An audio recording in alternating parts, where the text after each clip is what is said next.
Hello, and welcome to the 9th episode of the Kamen Rider Spirit Podcast. I'm Zach. And I'm Eric. And Tay's not here today, so Yeah. it's just gonna be a guy's episode, I guess. Pretty much. So today we're gonna be talking about the 28th and 29th episodes of Kamen Rider Wizard. Yep. Before we start that, though, I would like to ask everyone that follows our show one thing. We were going to do an April Fool's episode, but for one reason or another, it kept on being pushed back until it was an unrealistic point in time to put out an April Fool's episode. So I wanted to ask if our followers, from any source that we put these on, would still want to have the episode out and for the masses to see and everything. If not, we'll keep it and we'll probably just do the idea again next year. But if you do, then we'll put it out and we'll see how that goes. But that's pretty much all I really had to say on the matter. We can go ahead and talk about the episodes now. Alright. So, in this episode, in the first episode that we're talking about, episode 28, Nito is at the donut shop, and he gets offered a mayo and tuna donut. Ugh. Sounds great. It sounds delicious, but just while they were having weird mayo shenanigans, a newspaper flies into the face of the shop owner, and the paper shows that there's an archaeologist named Nakamoto Osama, who recently dug up a ring and a weird-shaped object,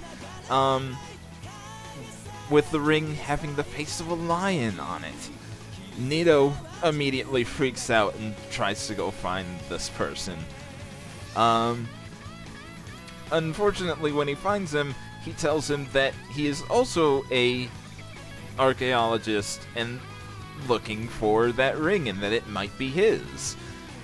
With that, Nakamoto freaks out because he's an archaeologist. He's like, oh, well, what if he's here to steal my find? Oh, yeah. Yeah. And that kind of comes with him being not a very successful archaeologist in general. Yes. He kind of gets a lot of his projects and everything taken away from him or ruined in some sort of way. Or he just doesn't get a lot of coverage from it. Yeah. And we end up seeing this Phantom of the Week, Spriggan. Yes, Spriggan. I thought it was actually a pretty cool Phantom design. Apparently it's based off of a fairy, which I don't see that giant hulking mass of destruction looking like a fairy, but hey, I thought it was pretty cool. And his weapons get they have different names, like Curiosity and something else. I think I have his thing up. Curiosity and his shield Riddle. Ooh, that's neat. Yeah. But and his cannon pipes shoot out long-range attacks. Yeah. But we see him, and I actually have a little extra bit. I decided that whenever we get a new Phantom, I would be looking into the backstory on them, on their actual cool. mythological backstory and everything. So That we'll sounds talk good. about that later. Okay. Him and Beast brawl for a bit after Nito transforms, and they don't really get anywhere until Haruto shows up and cuts the shit out of Spriggan, and they just kind of have just an all-out brawl for a little while, until Rinko and Shunpei show up and save the gate, making Spriggan want to run away because she doesn't really care unless the gate's there. The gate, Nakamoto, and Nito decide to have a deal because they both have things that they want. They both have things that each other want, and they both have like things to gain from this. So they agree to work together to find out what all these things do with each other. And this all goes south after a night of partying from all the discovery that they were doing. Gremlin, air quotes, comes out of nowhere and steals Nito's belt. And oh no! Nakamoto is really suspicious, I guess. Haruto shows up after the belt is stolen and tries to fight off Spriggan from both killing Nakamoto and getting away in general with what he was planning on doing. Yeah. And he can't really do that much because he's getting pounded from all sides from Gremlin and Spriggan, and also there's a whole bunch of the little ghouls just running about. So it's not a very optimistic end to the episode. Yeah, in other writer fights, I mean, I can't really pull out an episode, but, like, that's actually a really tough fighting situation, because, like, Gremlin has Beast, or Nito, trapped under his foot, and then Spriggan's got Haruto, like, distracted with him, and, like, the ghouls are about to attack, Nakamoto, so that's a pretty tough situation. Yeah. To pull out of. It made a lot of people fairly upset. So, like, at the time, people were saying, why isn't he just pulling out Dragon Time? And I, yeah, they kind of had, I mean, we'll talk about that when it comes, but point is, in this kind of situation, until some the episodes, next episode, it, like, do that. Yeah, it was kind of a choke point, and it was just there to build up a whole lot of tension, I guess. Yeah. I'd like to bring up, I know we're talking about Wizard, but going back to Double, I was watching it, one of the episodes again. I think it was like 27 or 37.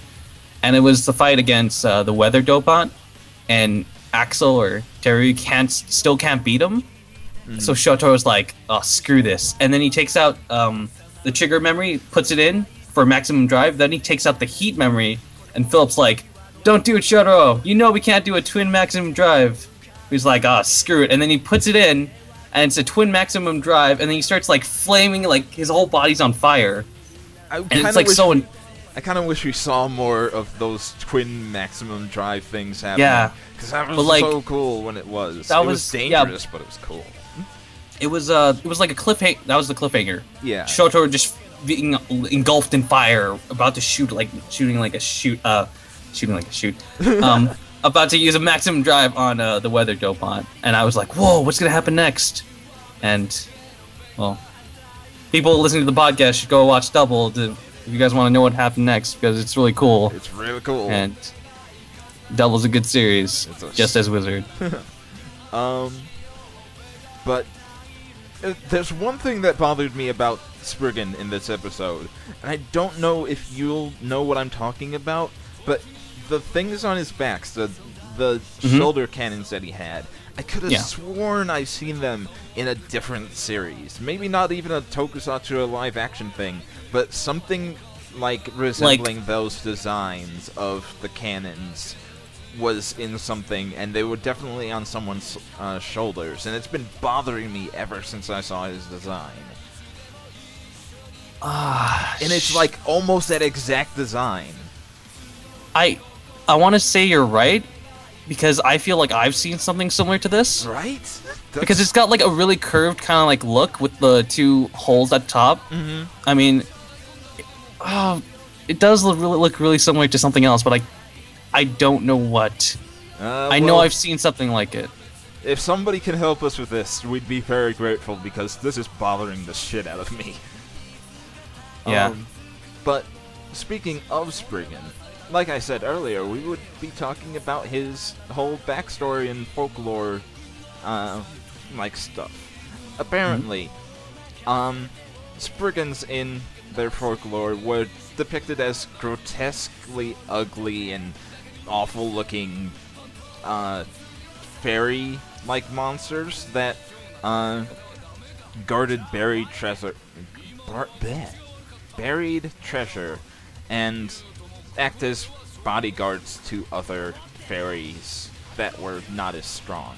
They were kind of like golems in a way, I guess, but for fairies. They used to cause like a bunch of discourse and mayhem and everything. Sometimes from not so harmful to life-threatening kind of things. Kind of normal for fairies and whatnot. At least trickster kinds. So, do you know what kind of like lore this comes from? Like folklore or like? Oh, it's from Cornish fairy lore. I think we've probably had a Phantom that was from Cornish lore in the previous episodes. Oh, probably. Yeah. I think it's very interesting to go back and see where they pulled the idea from. There's not a lot of it in his character, but I think it's interesting that he is as a bodyguard, but he's also a police officer. Yeah, so he's like a security officer for the museum, right? And he's like protect your artifacts, like keep them in secure areas. That's kind of pulling to the whole design. Once I think about it, that's like after I said that, I was like, oh, yeah, he is. But yeah, I think that Spriggan's a pretty interesting Phantom, and his catchphrase of "you really should be more careful" is it seems pretty in character for what he's supposed to be, I guess. Yeah. I think that Nakamoto was also a pretty interesting character. He seemed really set on like protecting this thing that he found, and he seemed really jittery all the time. Like he was constantly worried about everything going wrong. Yeah. He's an archaeologist, right? Yeah. So I think even now, like in reality, people who are archaeologists who find like big discoveries, they might find a discovery, and it might not get even that much media attention, and so they feel like they need to make it somewhat bigger, and that's why I guess he met up with Nito. Like, oh, he has the Beast Driver, and that looks really similar to what I found. Very true. There's one thing in this episode that I didn't actually talk about, but I do remember happening. The golem, like familiar, kind of showed signs of finding his calling, in that he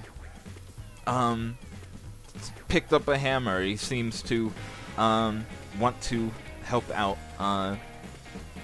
the ringmaker and doing his job, I guess.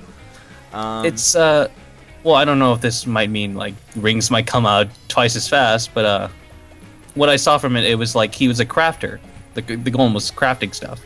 Like he made that little ring box, ring chest, and I mean, I don't know if that's gonna be like a toy or something in the future, because it is actually.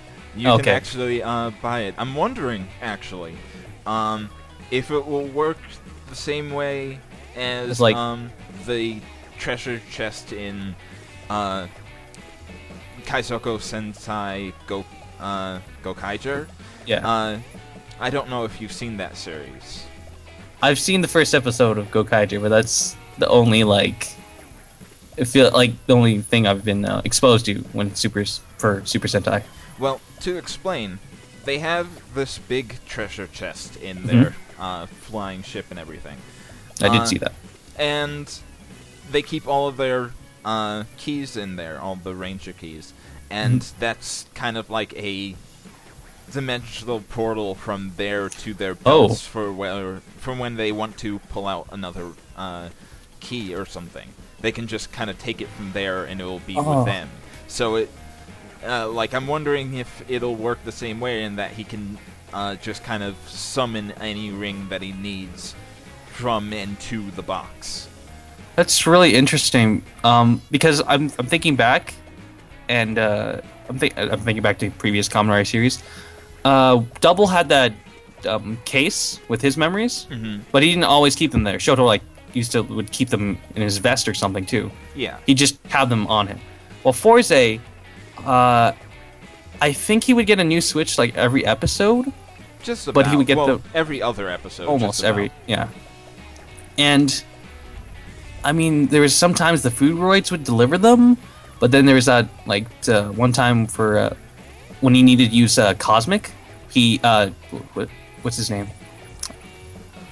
They don't like each other at first, but they become friends over time. Kengo, sorry, I completely forgot his name.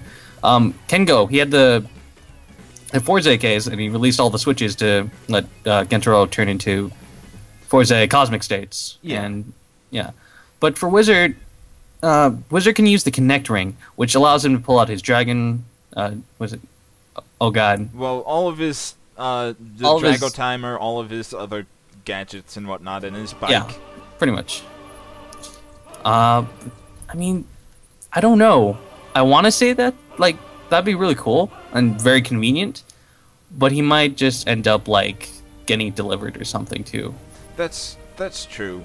I'm just, since magic is all in the case, since it's a magic case to begin with, that's just what I would think would happen. Like, maybe he would have a special connect ring specifically for that case. Like, he would be able to use the ring that the golem would make, and it would transfer a ring to the case. That'd be pretty nice. I mean, that'd be okay with me. But that's a lot. Oh, there's one thing that I think was pretty funny throughout the whole episode, and well, aside from all the normal shenanigans that were happening, after the fight with Spriggan, the first fight and everything, everyone takes Nakamoto to a park just to talk about how he's in danger and everything.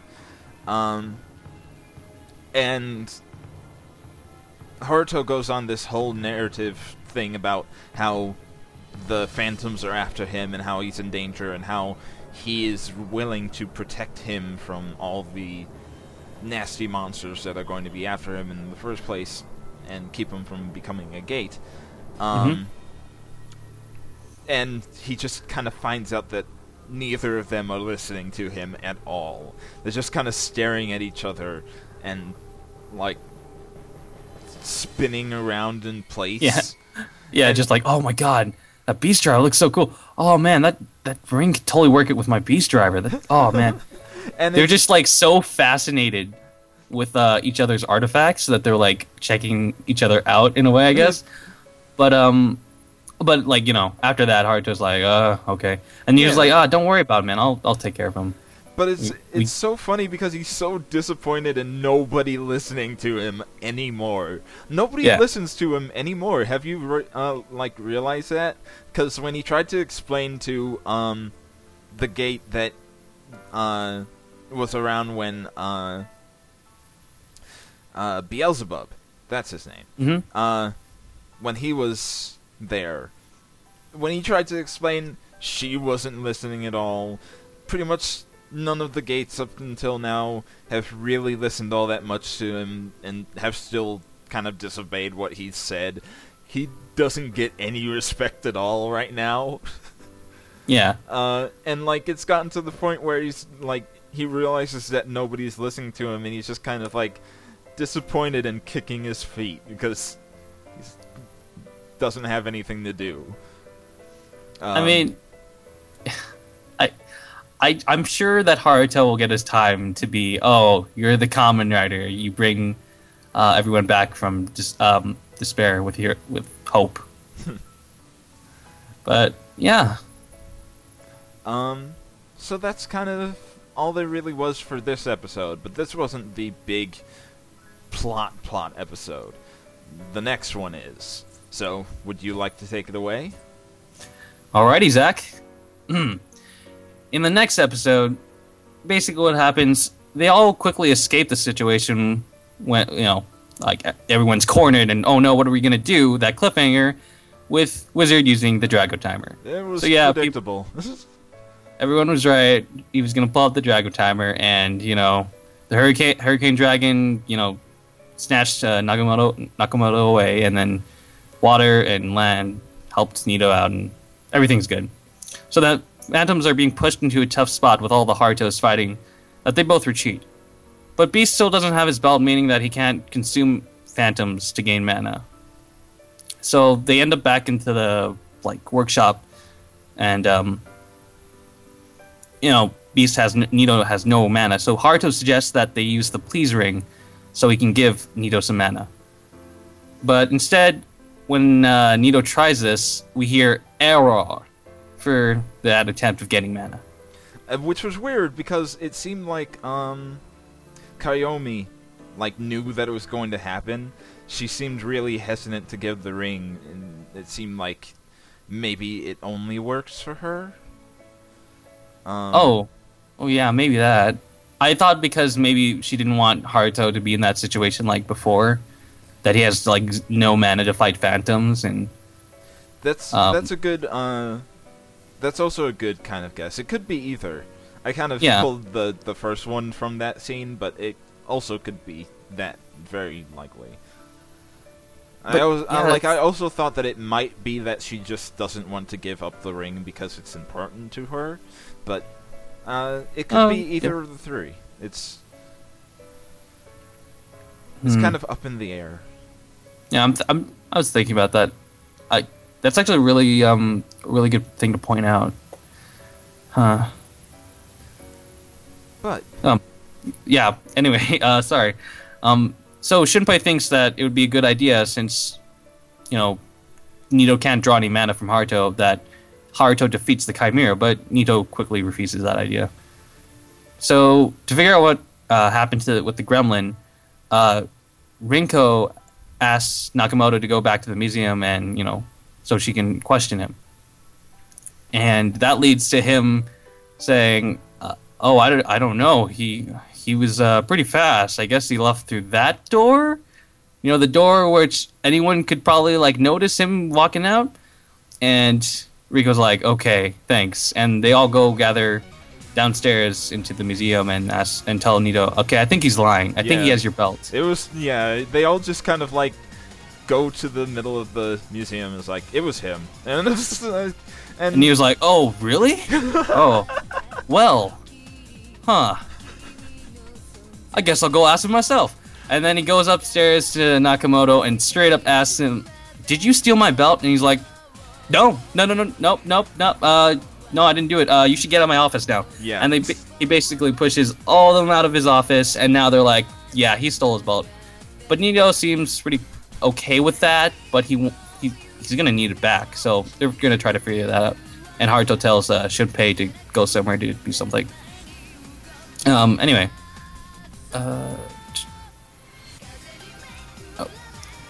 Okay, so while they're doing that, Gremlin is with the Spriggan Phantom, and he tells them that the professor's hope is to be recognized by his discoveries. So, his discovery of that artifact and him not prevailing will lead to his despair. So, okay. So Shunpei then arrives to reveal that he has the Beast Driver, causing Nakamoto to panic and check the location where he hid the belt. But then he realizes it's still there, and what they have is a replica made by the Golem. The Golem is going to be super helpful, because if he can make really convincing fake drivers and everything, he can definitely make higher quality DX drivers in real life. Oh yeah. Yeah.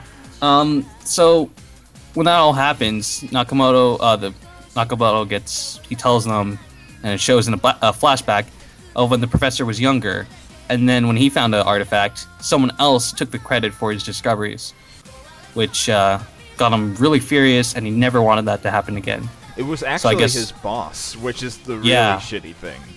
He can't even really do anything about it unless he wants to get out of his job. My subordinate found this great artifact. I guess I'll just steal the credit for it. I mean, that is a jerk move to do.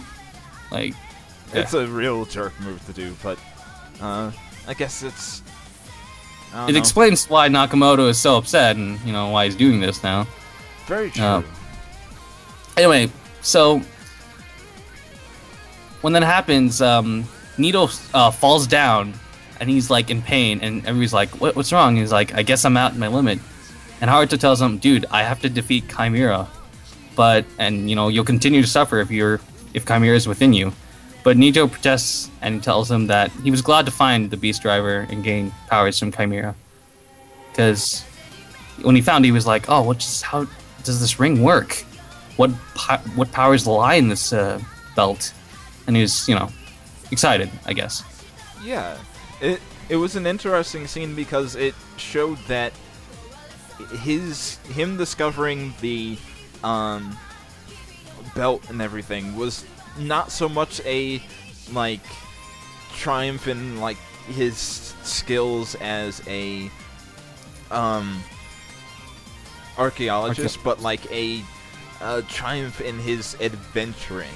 He wanted to know more about this thing that he just kind of stumbled upon and got all this power from. It's such an interesting thing that he wanted to know more and more about it. And it seemed like, for him, archaeology is a lot more about knowing more than it is getting money and fame from his discoveries. He's got a really pure ambition for what he's doing. And that's good. I mean, a lot of writers have different occupations, right? So, Date was a doctor, and Axel was a police officer, and you get to know about some of the stuff. I mean, Axel got his own movie, and that kind of showed his officer side. Man, anyway, what if Nito got his own movie? I would watch it 10 times over again, and I would try to find the DVD, buy it, and then watch it 10 times over again. I know. Anyway, keep on going. Okay. So Spriggan crashes the party, saying you should probably keep your stuff more. You should be more careful where you keep your stuff. And we get to see Haruto use his defend ring and fall ring without being transformed, which I thought was pretty cool. It was pretty cool because he all it really does is bring up a kind of shield that shows his magic pattern. circle. Yeah. And then the fall ring, they just fall into a pit, which leads them to the under area, what's under them. And I thought, oh, that's pretty cool. I wonder if they're going to work that into different episodes, or actually show the fall ring while transformed, because that could I don't know, lead them into a dimension, like the Connect ring or something. Maybe. Oh, but one thing that kind of was confusing for me is that this was one of the, if not the first rings that he had, one of the first magic rings that he had, not special rings and everything. One of the first magic normal rings that was not yellowish orange in color. Oh yeah, it was blue. Yeah, it was really light, kind of aqua blue. And it seems weird that it was, but it's interesting, I guess. Yeah, they only use the only other light blue ring I've seen was the time ring, and they only used that in Ultimatum. Yeah, that's true. There was the time ring. I wonder. So well, actually, I know what that does. Time travel. Oh, yeah. But whatever. Point is, I'm wondering if the colors of the rings have certain attributes to them. It could mean travel, I guess. Oh! Because both the time ring can travel through time, and then the fall ring you just travel to what's through a layer under you. Well, shit. Well, there you go. Now it could be that. It's not fully foolproof, but I'm just saying that could be it. Yeah, that's probably a good. Well, I'm glad that I brought that up because that's probably a pretty good answer. Yeah, because I mean, I was like, oh, why didn't Haruto like use the connect ring and teleport and stuff? But he can't really do that because I guess it's too small and it's yellow. I don't know.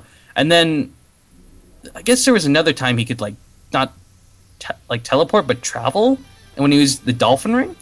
I mean, that probably has no context whatsoever. I guess it was blue, and that's the only similar thing. But he could like, turn into liquid and dive through the ground. And that's cool. Yeah. So I think that you're pretty much. I think that you have something there. If we get another kind of blue ring and it has to do with travel, then I think that your hypothesis is pretty right. Okay. But that ring was pretty interesting to me, and I'm glad that I brought up it. Yeah, I got to see it in action, so that was pretty cool. So as Nito gets ready, since Haruto and Spriggan are already fighting, as Nito gets ready to join the fight, Nakamoto apologizes for what he has done to him, and you are a good guy, and I mean, I shouldn't be using this my ambitions to such a petty level. And here, you can use this artifact I found, Mirage Magnum, and the ring he found. So he joins the fight, but after he transforms into a beast and starts fighting the ghouls, he realizes he's really weak, and he does not have much mana left in him. So Nito needs some extra firepower, so he uses that ring and slots it into his form change, or mantle change slot. And then Chimera shows up within Nito, and they go into a little scene similar to how Haruto used the Flame Dragon Ring. And, Chimera does pretty much the same thing, and he gives him a little speech about his power. Can you handle it? Are you ready to use this power? You don't have much. I don't know if you can handle it. Just, like Haruto did. And Nito replies that Chimera is his big chance, and he's willing to withstand any dangers that may come with it. So, I said earlier that I wanted to talk about... Oh, I didn't. Oh, you guys... People listening to the podcast didn't hear me say it, but this is a moment that kind of reminded me of what Tay said in a previous podcast episode about second writer designs for Kamen Rider Wizard. And they just saw on Beast, but there was a Kamen Rider named Kamen Rider Dice, and I guess that was supposed to be like about luck, and he would use the dice, and that's how Beast has his dice saber still. But Nito starts talking like that, and I mean, I guess he has that somewhat of a persona, right? Like, he talks about big chances, and like I can overcome any dangers. I just gotta believe in myself and take this chance. But like, that also guess shows into Dice. Like, what if Dice's character was supposed to be like, I'm all about luck, I could take this chance and stuff. Yeah, it seems like they were thinking of having a character based on Dice, and just kind of worked part of that character into Nito, having him be a lot about luck and danger being turned into chance. And I think that it's interesting that they did decide to keep part of that character in him. Yeah. I mean, I don't know if they worked that in, or that was already like set for Nito, like he was going to be about chance and stuff, but I thought that was really interesting. I like that.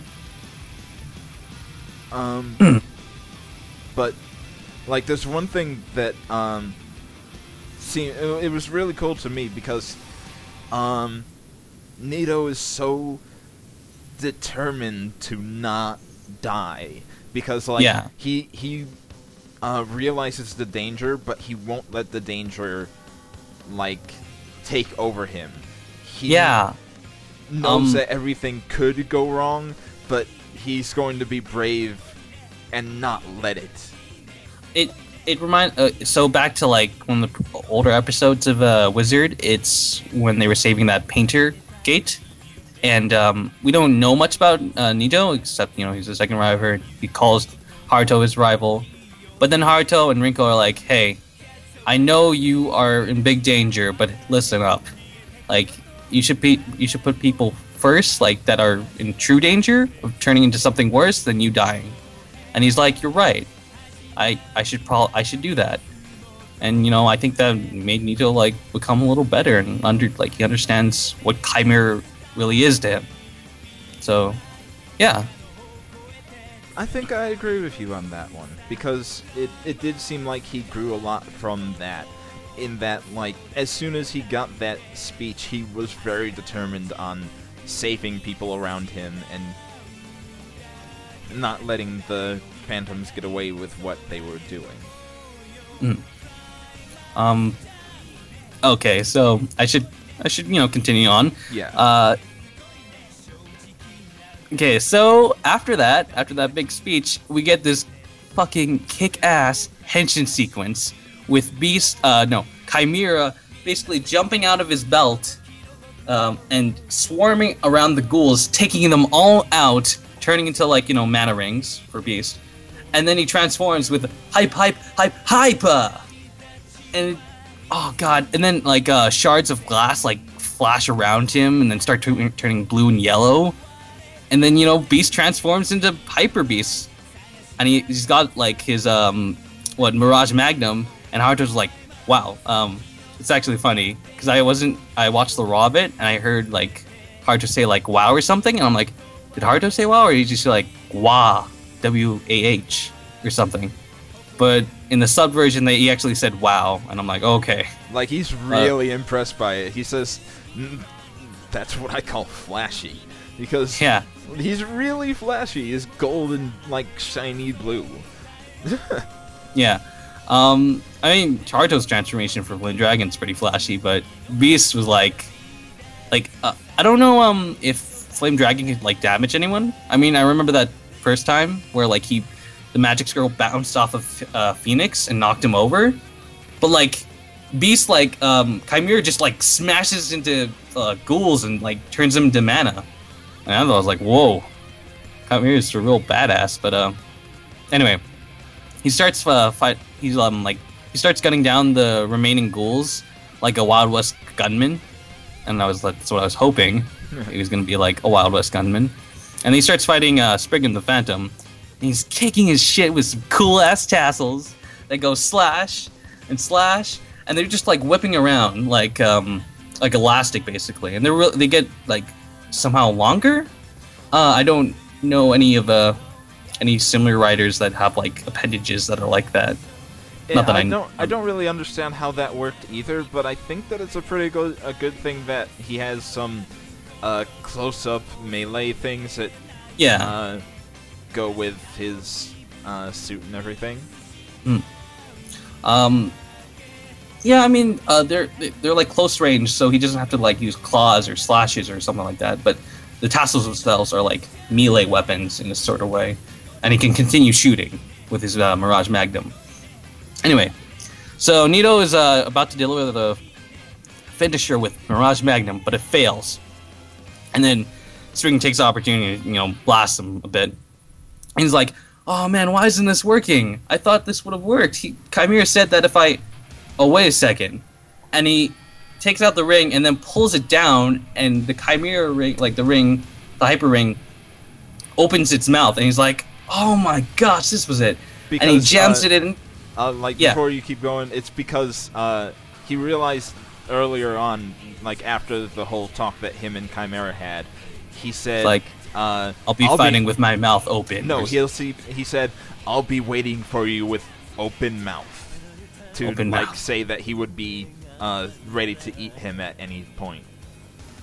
And then Nito's like, I don't understand that. And then he realizes by pulling it down. And I guess from the Mirage Magnum's design, the slot for it is a bit longer.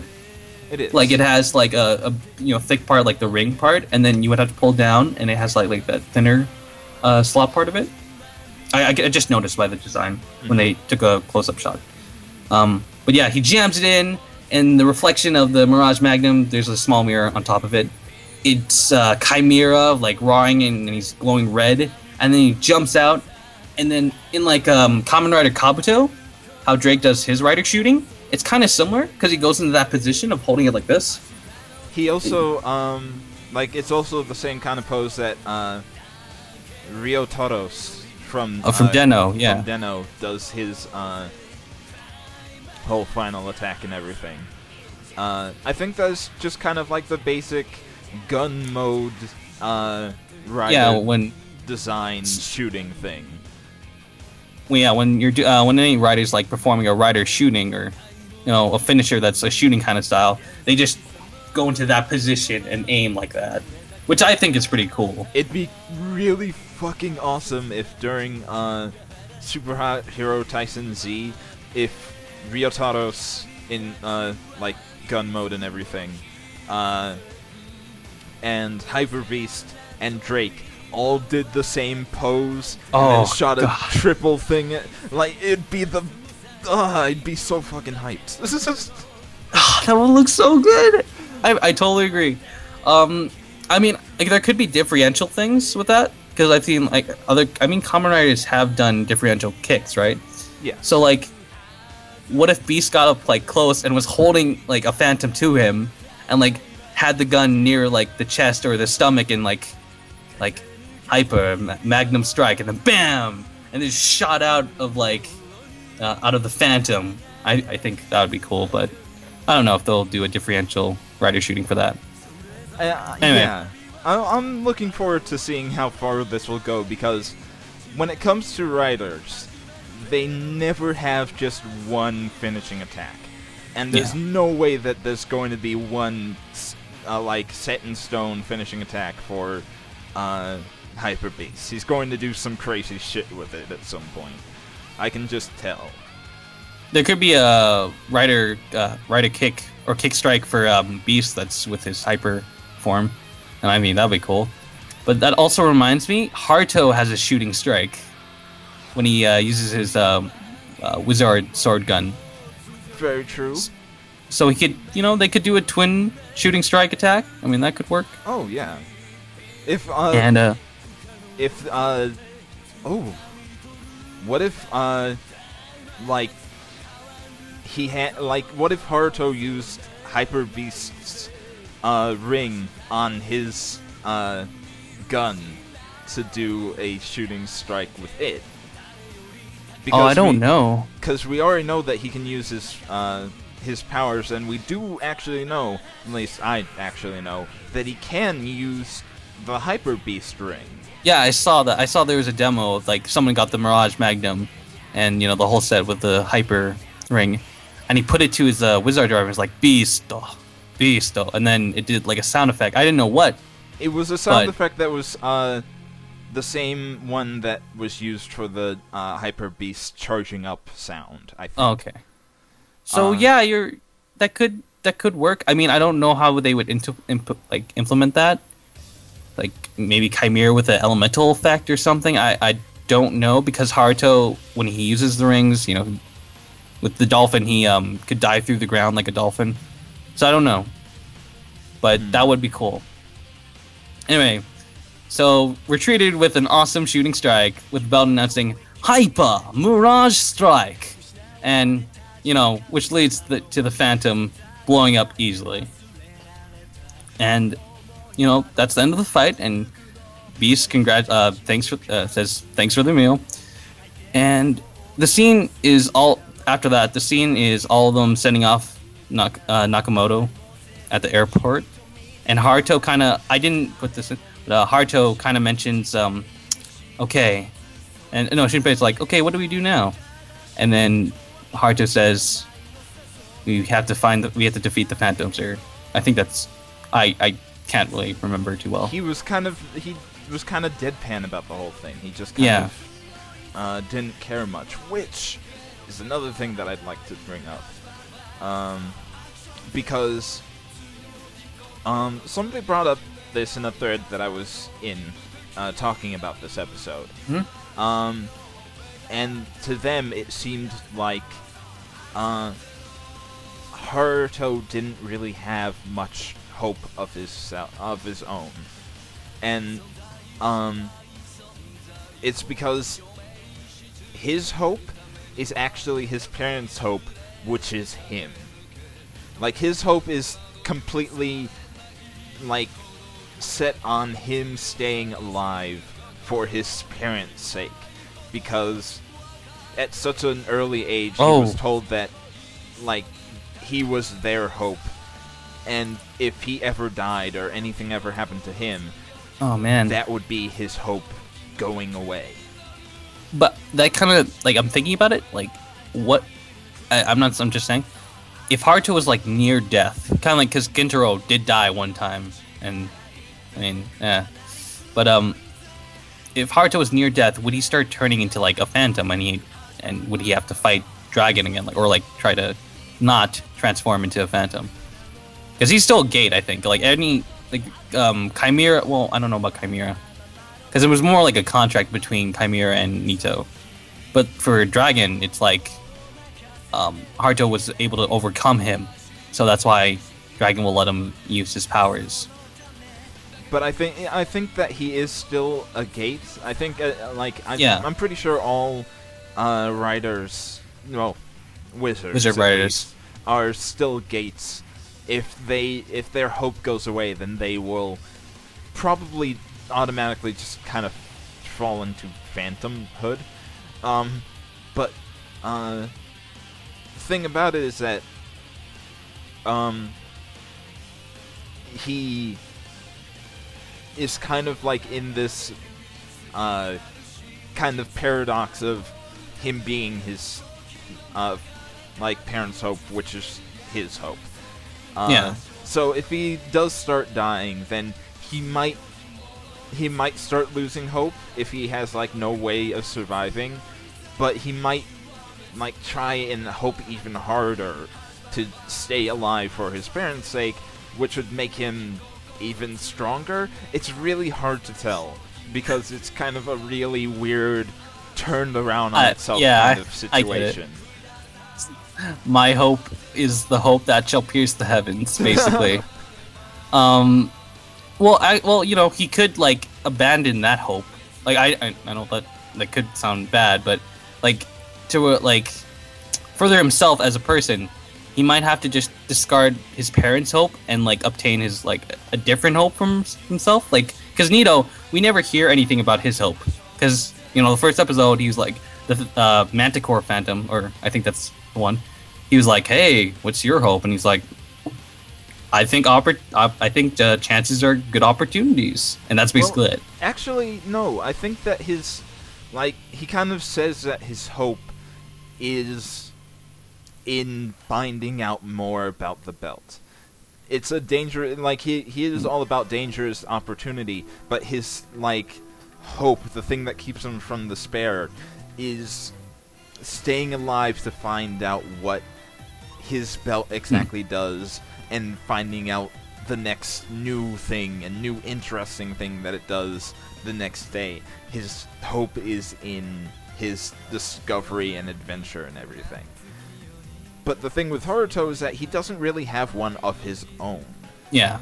Like, at all. And I think that him hearing about Nito's hope maybe had him have some inward, like, self-doubt? Inward reflection on himself, which made him have some self-doubt, like you said. Yeah. Okay.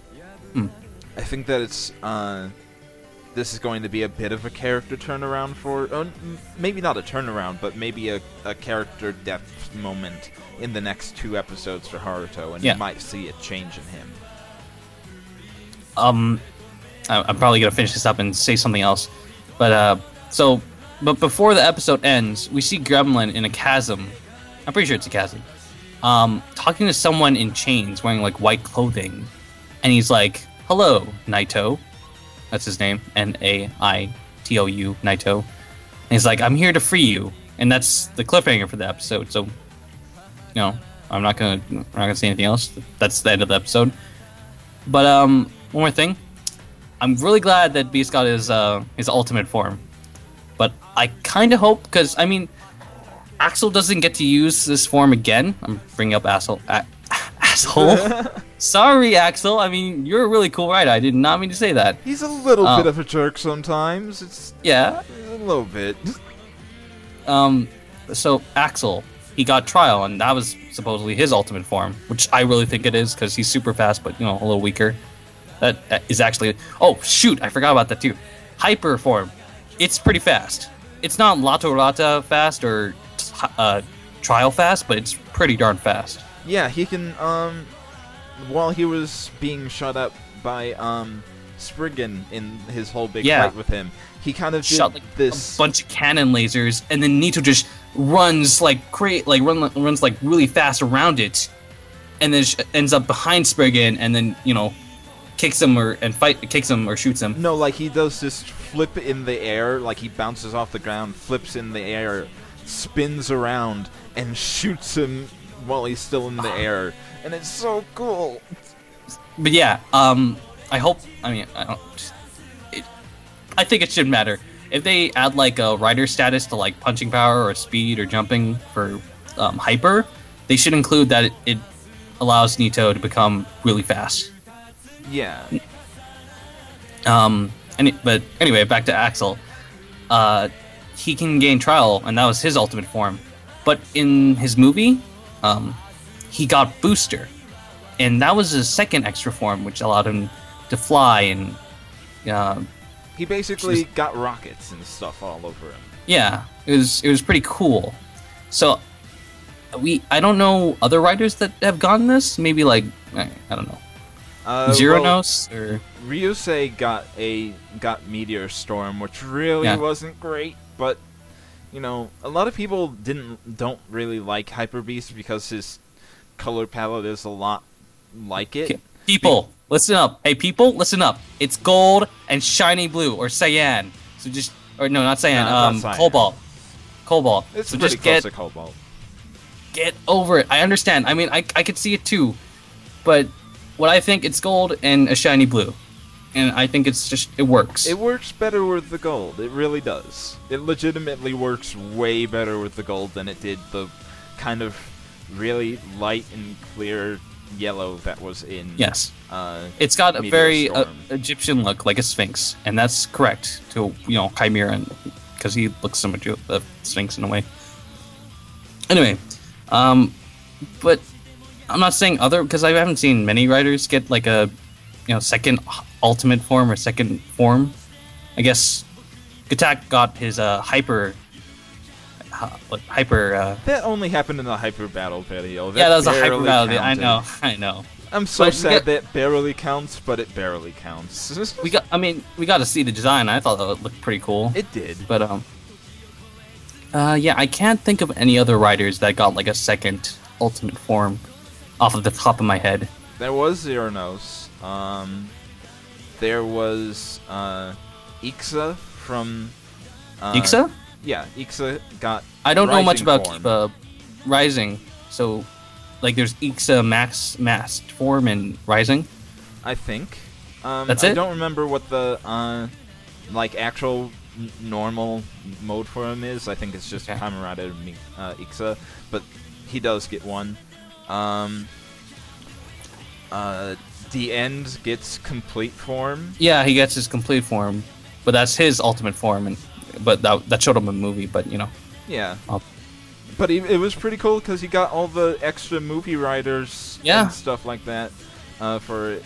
That's kind of like the only cool thing that The End. I didn't even notice that. Like, yeah. They were all the movie writers. I just thought they were like other or evil writers, and I'm like, okay, yeah, that makes sense. No, but you're right. They were the movie. I didn't even notice that because Skull showed up and what's that? Orga from Fies? That was from a movie. Yeah. And he was also evil, but the golden Kokusa, or he's from Kabuto. I do not remember. Yeah, I forget what his name was. Yeah, but I know who you're talking about. The one with the rose that went really fast because he had the hyper. Man, he was cool. Right, those were all the movie writers. I did not notice that. I kind of wish they made another writer for Decade. I mean, they have Decade in the end, but what if there was a writer that could use all the second writer abilities? Well, that was the End.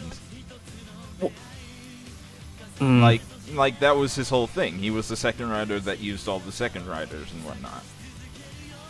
But I don't blame you for not really knowing I'm not a lot about convinced. Decade because he's like. Well, I'm not convinced that Deanne could just use all the second rider powers, because you never see him summon Zero Nose or Gattack or something like that, or changed into that for that matter. But I don't. Oh well. He can only summon, really.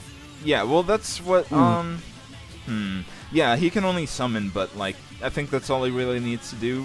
His whole thing was like, throwing out a whole bunch of riders and being like, later suckers, and just kind of leaving with whatever he just stole. Yeah. You know, I just thought that would be cool for another like Decade rider with the ability to change into second rider forms. Because I don't know, I just thought that would be cool. Anyway, that's pretty much. Oh no, Beast. I just want Beast to get another form. That's all.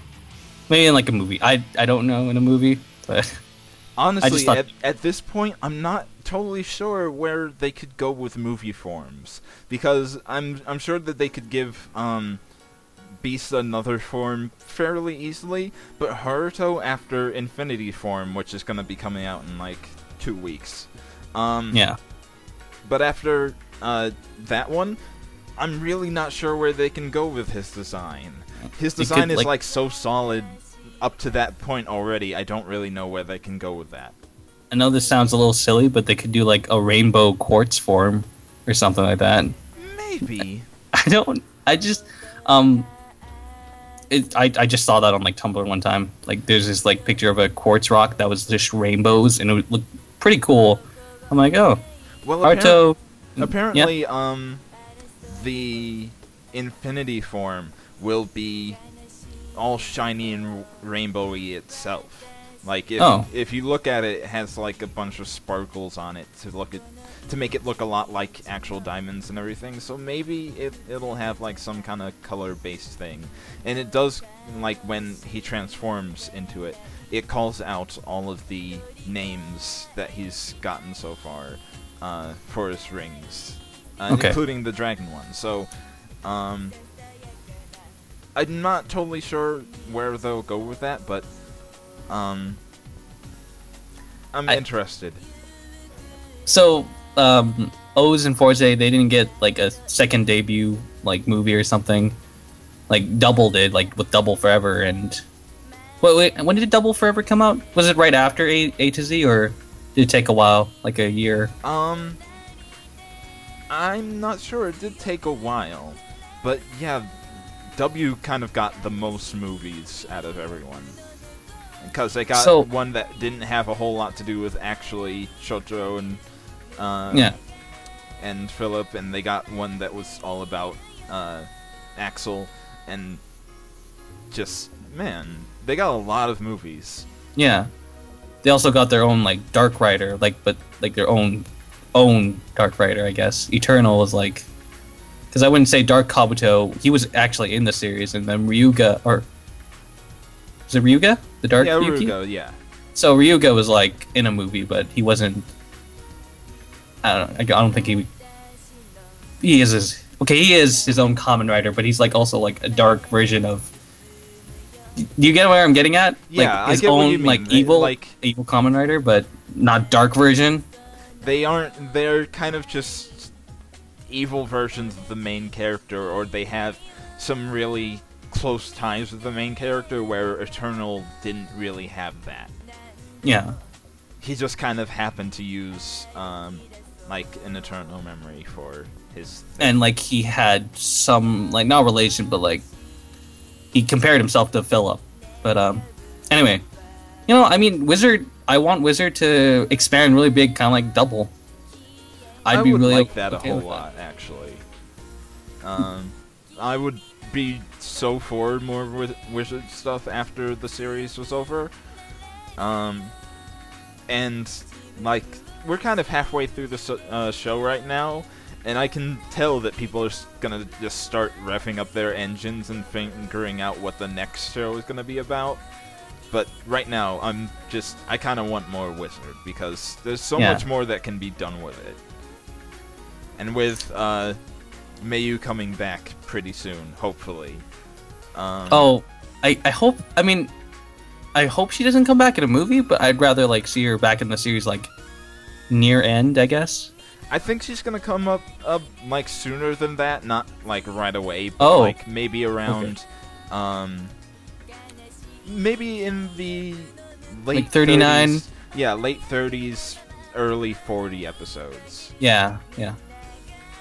But she won't be around at the very end, but like maybe like in between now and then.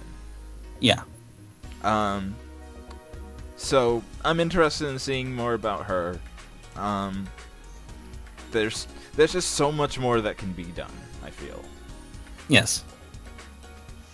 Also, one point of interest, because I found this out before. Apparently, it seems like we just talked about Decade, actually. It seems like Decade kind of lost his job as the Kamen Rider summoner person, because I think in Superhero Tyson Z, Haruto gets a ring that lets him do another special rush like attack where he summons all of the Heisei era riders in like one go. So instead of Decade just kind of using his big dumb illusionary wall thingy thing, Haruto now does it with magic. It's pointless for me to be here anymore. They don't want me here. Haruto can summon all the riders. That I'm gonna be useless. I mean, that's not gonna. Decade. I still think Decade's like he's not my favorite rider, but he's still a good rider. He's a good rider in concept. I feel that's just my opinion. First when you were going with this, I thought you were like, is Tsukasa not gonna the actor for Tsukasa not gonna be there, like how they did with Deno? But then you said it was just for summoning other riders. I'm like, oh, okay. Because I don't. It happens, but you know, I don't like it when the writer actor is gone. But you know, they move on to different stuff, and it's understandable. Gladly enough, though, it seems like, well, I think it's for a lot of reasons a lot easier to do it for games and whatnot, because for a lot of games, including Battle Ride War, which is coming out soon-ish. Yes. With games like that and Super Climax Heroes, they're able to get the voice actors fairly easily. Like, they just kind of pull them in and it's like, whatever. They even got, the original, Kuga actor that played, Godai to do his voice for Super Climax Heroes, and everyone thought that he just kind of like didn't come back because he hated his job, as he didn't like Godai and everything, which obviously now isn't true at all. He apparently went on record and said that he loved doing Godai. It was one of his favorite roles. That is really cool. It's really cool. I'm glad that he did. Godai's one of my favorite characters now. For the Climax Hero games, I guess they use previous audio for previous Kamen Rider games, like Climax Hero games. Nah, they just re-record. Well, no, they get the guys in to do new voices all together. It's pretty cool. Like for every single game? Maybe not every single one, but I think they went all out for this one. Yeah. And maybe they used some ones for the ones that they couldn't get, but they tried to get everyone in to do new voice clips when they could. Yeah, that's good, because for like new writers like Joker or Eternal or I know there's one from Hibiki. Anyway, but like Commodore, like Sword, I'm pretty sure they got their actors back to voice them. Oh yeah, they got Sword in to do his for that game, I'm pretty sure. But like they're already pulling in a whole bunch of people for Battle Ride War.